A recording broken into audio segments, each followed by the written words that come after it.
Christian Saint-Etienne, bonjour. Bonjour. Vous êtes titulaire de la chaire d'économie au Conservatoire national des arts et métiers. Alors pour cette année 2019, je vous pose la question rituelle. Quel est selon vous l'événement majeur qui va marquer cette année? Ce qui m'inquiète beaucoup, c'est le fait que la France n'est pas sur la bonne trajectoire depuis l'élection d'Emmanuel Macron. Il n'a pas tous les défauts, il hérite une France qui, depuis 15 ans, a un taux de croissance très insuffisant et 3 millions de chômeurs.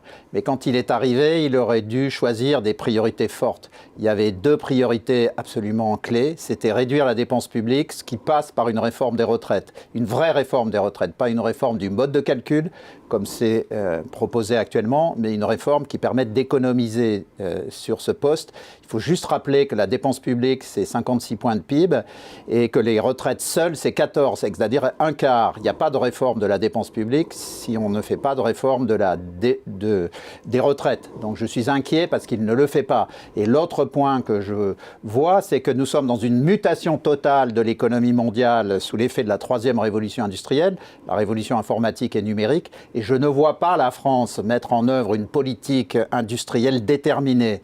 Donc la France est un peu comme un bouchon sur l'eau sans direction, et ça m'inquiète beaucoup. Et est-ce que selon vous, il y aura d'autres événements à suivre en 2019 ? En fait, ce qu'il faudrait imaginer dans le contexte actuel, ça serait une véritable stratégie de développement de notre pays, à la fois sur le numérique et sur la réindustrialisation avec robotisation et numérisation de notre système productif pour reprendre des parts de marché.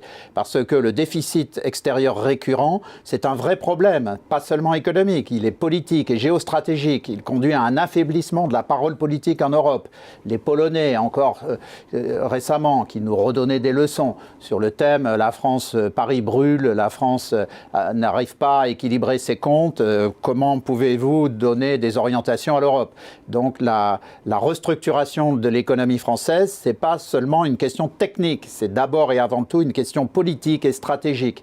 Il faut toujours se souvenir que c'est la France qui a fait l'Europe. Et si la France n'est plus en mesure de donner une impulsion à l'Europe, l'Europe n'avance pas, puisque la première puissance en Europe aujourd'hui, c'est l'Allemagne, mais comme on le voit, l'Allemagne n'est pas capable de mener une politique européenne pour l'Europe, elle mène une politique allemande en Europe. C'est totalement différent.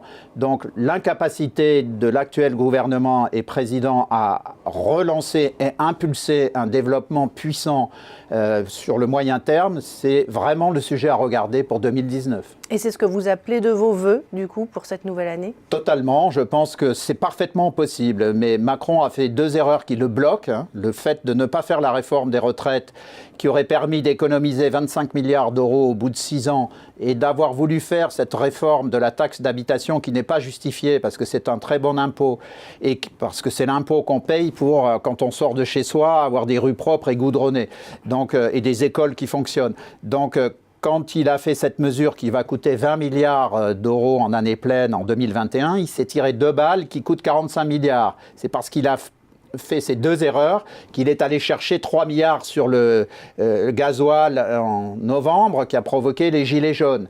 Donc s'il ne rectifie pas le tir, on ne pourra pas progresser. Donc j'espère qu'en 2019, il va se recentrer sur la nécessité de reprendre le contrôle des finances publiques et de relancer une stratégie industrielle offensive pour notre pays. Eh bien, merci Christian Saint-Etienne et à mon tour de vous souhaiter une très bonne année 2019. Merci beaucoup.